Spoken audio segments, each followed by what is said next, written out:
ನಮಸ್ತೆ ಫ್ರೆಂಡ್ಸ್, ರಾಜ್ ಜಾಬ್ಸ್ಗೆ ಸ್ವಾಗತ. ಫ್ರೆಂಡ್ಸ್, ಆಧಾರ್ ಇಲಾಖೆಯಿಂದ ನೇಮಕಾತಿ ಹೊಸ ಅಧಿಸೂಚನೆ ಬಿಡುಗಡೆಯಾಗಿದೆ. ನೋಡಿ ಆಧಾರ್ ಸೆಂಟರ್ನಲ್ಲಿ ನೇಮಕಾತಿ ಹೊಸ ಅಧಿಸೂಚನೆ ಆಗಿರುತ್ತೆ. ಸಂಪೂರ್ಣವಾಗಿ ಸರ್ಕಾರಿ ಉದ್ಯೋಗಗಳು ಮತ್ತು ಕಾಯಂ ಉದ್ಯೋಗಗಳಾಗಿರ್ತವೆ. ಸೂಪರ್ವೈಸರ್ ಹಾಗೂ ಆಪರೇಟರ್ ಹುದ್ದೆಗಳಿಗೆ ನೇಮಕಾತಿ ಇರುತ್ತೆ. 10th ಮತ್ತು PUC ಹಾಗೂ ITI ಆದಂಥ ಅಭ್ಯರ್ಥಿಗಳು ಅರ್ಜಿಗಳನ್ನು ಸಲ್ಲಿಸಬಹುದಾಗಿರುತ್ತೆ. ಹಾಗೆ ಈ ಒಂದು ಹುದ್ದೆಗಳು ಆಲ್ ಇಂಡಿಯಾ ನೇಮಕಾತಿ ಇರುತ್ತೆ. ಕರ್ನಾಟಕದಲ್ಲೂ ಕೂಡ ಹುದ್ದೆಗಳಿರ್ತವೆ. ಹಾಗೆ 30,000ದಿಂದ 60,000ವರೆಗೂ ಪರ್ ಮಂತ್ ಸ್ಯಾಲರಿ ಆಗಿರುತ್ತೆ. ನೋಡಿ, ಯಾವುದೇ ರೀತಿಯ ಲಿಖಿತ ಪರೀಕ್ಷೆ ಇರಲ್ಲ.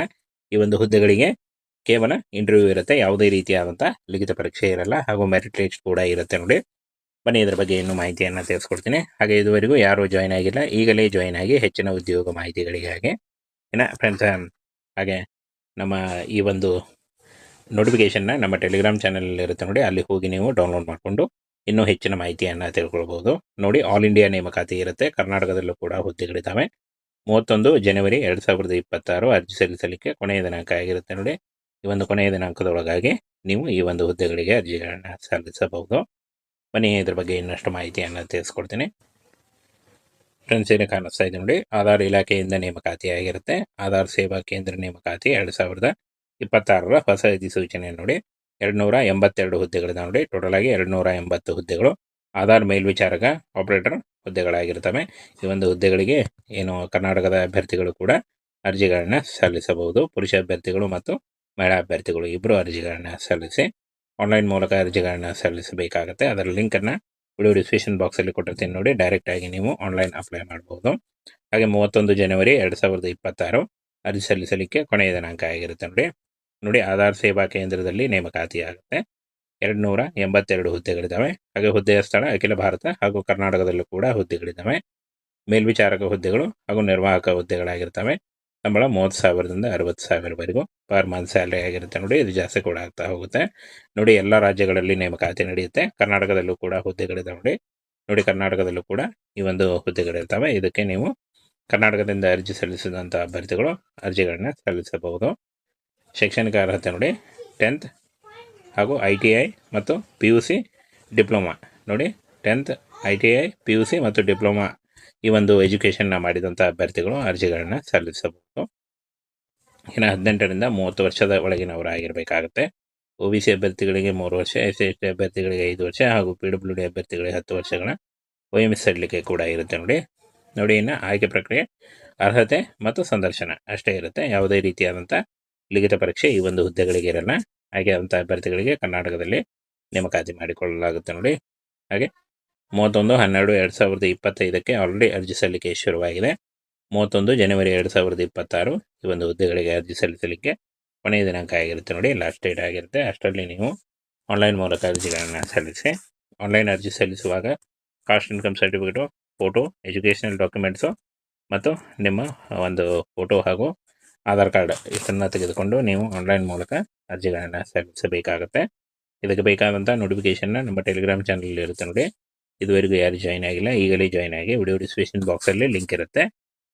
ಫ್ರೆಂಡ್ಸ್, ಆಧಾರ್ ಇಲಾಖೆಯಿಂದ ನೇಮಕಾತಿ ಹೊಸ ಅಧಿಸೂಚನೆ ಬಿಡುಗಡೆಯಾಗಿದೆ. ನೋಡಿ, ಆಧಾರ್ ಸೆಂಟರ್ನಲ್ಲಿ ನೇಮಕಾತಿ ಹೊಸ ಅಧಿಸೂಚನೆ ಆಗಿರುತ್ತೆ. ಸಂಪೂರ್ಣವಾಗಿ ಸರ್ಕಾರಿ ಉದ್ಯೋಗಗಳು ಮತ್ತು ಕಾಯಂ ಉದ್ಯೋಗಗಳಾಗಿರ್ತವೆ. ಸೂಪರ್ವೈಸರ್ ಹಾಗೂ ಆಪರೇಟರ್ ಹುದ್ದೆಗಳಿಗೆ ನೇಮಕಾತಿ ಇರುತ್ತೆ. 10th ಮತ್ತು PUC ಹಾಗೂ ITI ಆದಂಥ ಅಭ್ಯರ್ಥಿಗಳು ಅರ್ಜಿಗಳನ್ನು ಸಲ್ಲಿಸಬಹುದಾಗಿರುತ್ತೆ. ಹಾಗೆ ಈ ಒಂದು ಹುದ್ದೆಗಳು ಆಲ್ ಇಂಡಿಯಾ ನೇಮಕಾತಿ ಇರುತ್ತೆ. ಕರ್ನಾಟಕದಲ್ಲೂ ಕೂಡ ಹುದ್ದೆಗಳಿರ್ತವೆ. ಹಾಗೆ 30,000ದಿಂದ 60,000ವರೆಗೂ ಪರ್ ಮಂತ್ ಸ್ಯಾಲರಿ ಆಗಿರುತ್ತೆ. ನೋಡಿ, ಯಾವುದೇ ರೀತಿಯ ಲಿಖಿತ ಪರೀಕ್ಷೆ ಇರಲ್ಲ. ಈ ಒಂದು ಹುದ್ದೆಗಳಿಗೆ ಕೇವಲ ಇಂಟರ್ವ್ಯೂ ಇರುತ್ತೆ. ಯಾವುದೇ ರೀತಿಯಾದಂಥ ಲಿಖಿತ ಪರೀಕ್ಷೆ ಇರಲ್ಲ. ಹಾಗೂ ಮೆರಿಟ್ ಲಿಸ್ಟ್ ಕೂಡ ಇರುತ್ತೆ. ನೋಡಿ, ಬನ್ನಿ ಇದರ ಬಗ್ಗೆ ಇನ್ನೂ ಮಾಹಿತಿಯನ್ನು ತಿಳಿಸ್ಕೊಡ್ತೀನಿ. ಹಾಗೆ ಇದುವರೆಗೂ ಯಾರು ಜಾಯ್ನ್ ಆಗಿಲ್ಲ, ಈಗಲೇ ಜಾಯ್ನ್ ಆಗಿ ಹೆಚ್ಚಿನ ಉದ್ಯೋಗ ಮಾಹಿತಿಗಳಿಗಾಗಿ. ಇನ್ನು ಫ್ರೆಂಡ್ಸ್, ಹಾಗೆ ನಮ್ಮ ಈ ಒಂದು ನೋಟಿಫಿಕೇಷನ್ನ ನಮ್ಮ ಟೆಲಿಗ್ರಾಮ್ ಚಾನಲ್ ಇರುತ್ತೆ. ನೋಡಿ, ಅಲ್ಲಿ ಹೋಗಿ ನೀವು ಡೌನ್ಲೋಡ್ ಮಾಡಿಕೊಂಡು ಇನ್ನೂ ಹೆಚ್ಚಿನ ಮಾಹಿತಿಯನ್ನು ತಿಳ್ಕೊಳ್ಬೋದು. ನೋಡಿ, ಆಲ್ ಇಂಡಿಯಾ ನೇಮಕಾತಿ ಇರುತ್ತೆ. ಕರ್ನಾಟಕದಲ್ಲೂ ಕೂಡ ಹುದ್ದೆಗಳಿದ್ದಾವೆ. 31 ಜನವರಿ 2026 ಅರ್ಜಿ ಸಲ್ಲಿಸಲಿಕ್ಕೆ ಕೊನೆಯ ದಿನಾಂಕ ಆಗಿರುತ್ತೆ. ನೋಡಿ, ಈ ಒಂದು ಕೊನೆಯ ದಿನಾಂಕದೊಳಗಾಗಿ ನೀವು ಈ ಒಂದು ಹುದ್ದೆಗಳಿಗೆ ಅರ್ಜಿಗಳನ್ನು ಸಲ್ಲಿಸಬಹುದು. ಬನ್ನಿ ಇದ್ರ ಬಗ್ಗೆ ಇನ್ನಷ್ಟು ಮಾಹಿತಿಯನ್ನು ತಿಳಿಸ್ಕೊಡ್ತೀನಿ.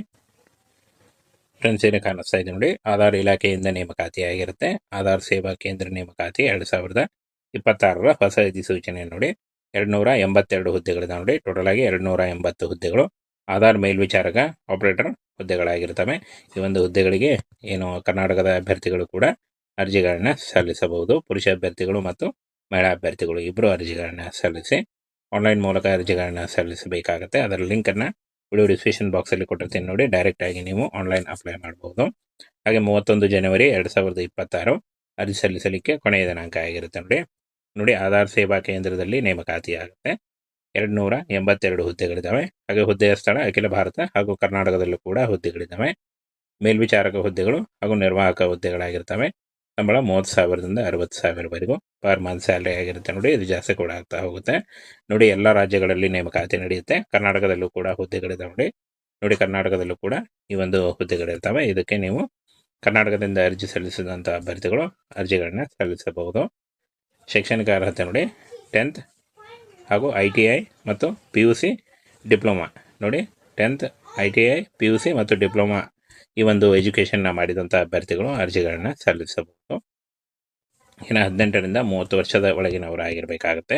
OBC ಅಭ್ಯರ್ಥಿಗಳಿಗೆ 3 ವರ್ಷ, SC/ST ಅಭ್ಯರ್ಥಿಗಳಿಗೆ 5 ವರ್ಷ ಹಾಗೂ PWD ಅಭ್ಯರ್ಥಿಗಳಿಗೆ 10 ವರ್ಷಗಳ OMS ಸಡಿಲಿಕೆ ಕೂಡ ಇರುತ್ತೆ ನೋಡಿ. ಇನ್ನು ಆಯ್ಕೆ ಪ್ರಕ್ರಿಯೆ ಅರ್ಹತೆ ಮತ್ತು ಸಂದರ್ಶನ ಅಷ್ಟೇ ಇರುತ್ತೆ. ಯಾವುದೇ ರೀತಿಯಾದಂಥ ಲಿಖಿತ ಪರೀಕ್ಷೆ ಈ ಒಂದು ಹುದ್ದೆಗಳಿಗೆ ಇರಲ್ಲ. ಹಾಗೆ ಅಂಥ ಅಭ್ಯರ್ಥಿಗಳಿಗೆ ಕರ್ನಾಟಕದಲ್ಲಿ ನೇಮಕಾತಿ ಮಾಡಿಕೊಳ್ಳಲಾಗುತ್ತೆ ನೋಡಿ. ಹಾಗೆ 31/12/2025 ಆಲ್ರೆಡಿ ಅರ್ಜಿ ಸಲ್ಲಿಕೆ ಶುರುವಾಗಿದೆ. 31 ಜನವರಿ 2026 ಈ ಒಂದು ಹುದ್ದೆಗಳಿಗೆ ಅರ್ಜಿ ಸಲ್ಲಿಸಲಿಕ್ಕೆ ಕೊನೆಯ ದಿನಾಂಕ ಆಗಿರುತ್ತೆ ನೋಡಿ, ಲಾಸ್ಟ್ ಡೇಟ್ ಆಗಿರುತ್ತೆ. ಅಷ್ಟರಲ್ಲಿ ನೀವು ಆನ್ಲೈನ್ ಮೂಲಕ ಅರ್ಜಿಗಳನ್ನು ಸಲ್ಲಿಸಿ. ಆನ್ಲೈನ್ ಅರ್ಜಿ ಸಲ್ಲಿಸುವಾಗ caste income certificate, photo, educational documents ಮತ್ತು ನಿಮ್ಮ ಒಂದು ಫೋಟೋ ಹಾಗೂ ಆಧಾರ್ ಕಾರ್ಡ್ ಇಷ್ಟನ್ನು ತೆಗೆದುಕೊಂಡು ನೀವು ಆನ್ಲೈನ್ ಮೂಲಕ ಅರ್ಜಿಗಳನ್ನು ಸಲ್ಲಿಸಬೇಕಾಗುತ್ತೆ. ಇದಕ್ಕೆ ಬೇಕಾದಂಥ ನೋಟಿಫಿಕೇಷನ್ನ ನಮ್ಮ ಟೆಲಿಗ್ರಾಮ್ ಚಾನಲ್ ಇರುತ್ತೆ ನೋಡಿ. ಇದುವರೆಗೂ ಯಾರು ಜಾಯ್ನ್ ಆಗಿಲ್ಲ, ಈಗಲೇ ಜಾಯ್ನ್ ಆಗಿ. ವಿಡಿಯೋ ಡಿಸ್ಕ್ರಿಪ್ಷನ್ ಬಾಕ್ಸಲ್ಲಿ ಲಿಂಕ್ ಇರುತ್ತೆ,